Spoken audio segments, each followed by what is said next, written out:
Hey y'all, this is Joe with NBRS Microgreens here with a quick video for you. Should be pretty short on how to rehydrate cocoa like a pro.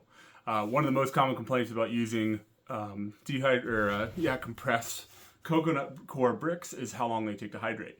Now, if you plan ahead, they don't have to take very long. So, what we're going to do, first take 2 bricks. Use the 10-pound bricks. Sometimes they're 11, sometimes they're 9, sometimes they're 6. All depends on your supplier, but these are the big bricks, not just like the 650 gram ones. Next thing we're going to need is 2 buckets of water. So we got about 8 gallons there. Took the temperature, it's sitting right about 110 degrees. Warm water is best. You don't want boiling water, we're not trying to sterilize it, just warm water to help it hydrate. So, next thing we're going to do, and let me see if my camera stand will work.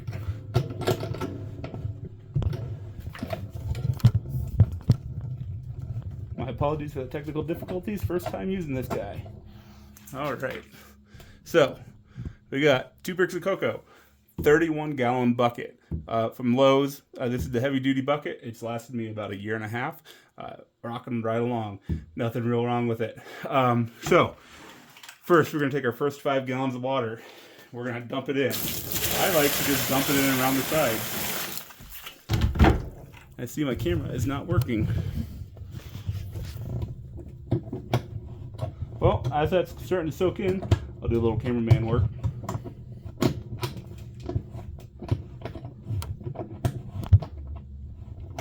Hopefully y'all can still see that. Yeah, it's not too bad. I'm going to try to stop moving it, so maybe it'll stop falling off my table.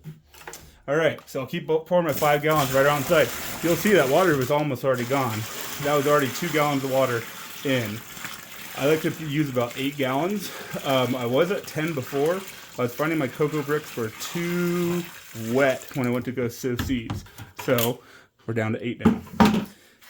All I gotta do is give it a minute. Usually at this point in time, I'm over filling up my second bucket of water. But today, I'm fiddling with my camera.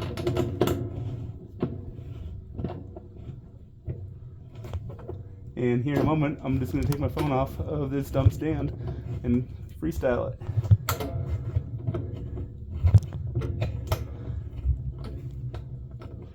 All right, here we go. All right, sorry about that. So, like I said, water's soaking up. You can see the water actually moving in there. And I always am pretty fascinated at that. And if you look at it, the bricks are actually expanding. They are soaking up the water from the bottom. Next thing I like to do is make sure I still have it on camera as I set it on the table.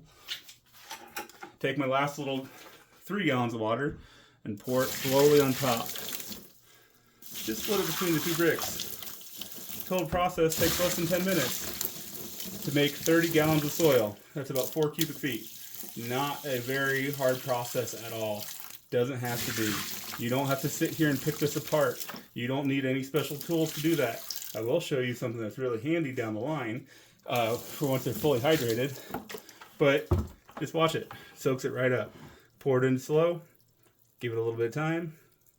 And then we'll come back the next morning once I finish off this last little bit of water.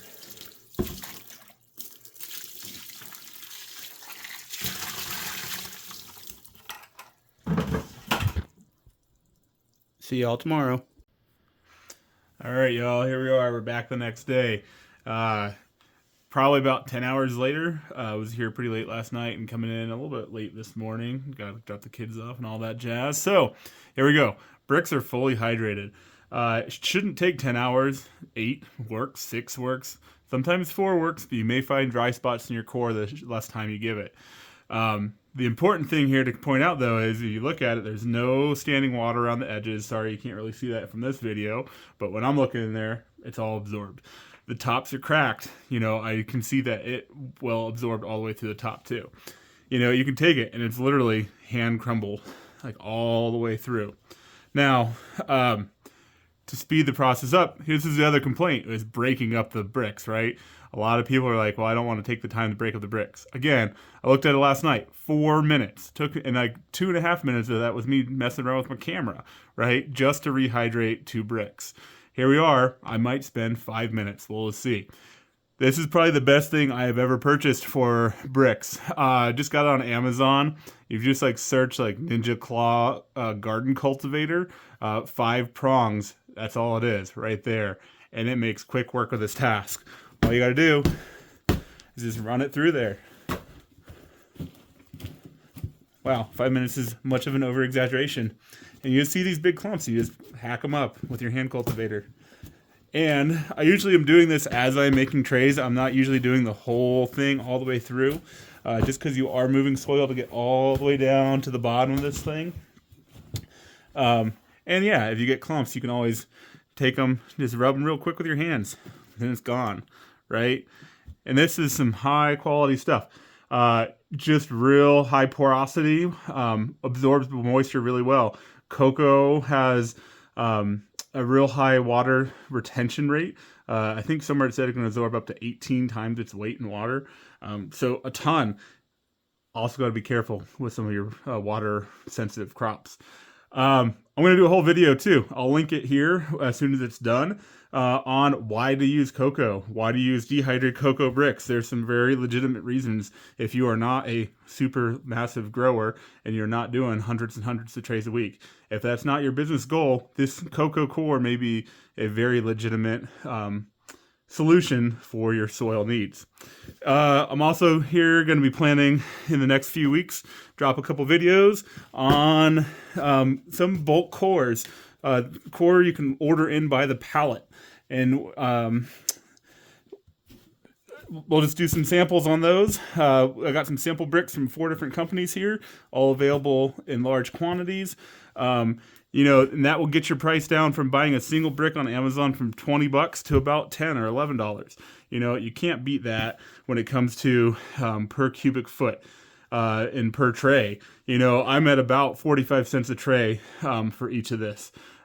Most pro mixes and peat-based soils I've seen, you know, you're still in the 55 plus cents per tray range. Sometimes you can get a lot less than that. I know some people are finding Coco Loco out there for, you know, $17 a bag, and that'll get them down to the 40-cent range too. But very economical, great medium, and yeah, you know, that is ready to go into a tray. I'll do more videos on that too later. All right, y'all. That's Joe with N-Bar Microgreens. We'll see you guys later.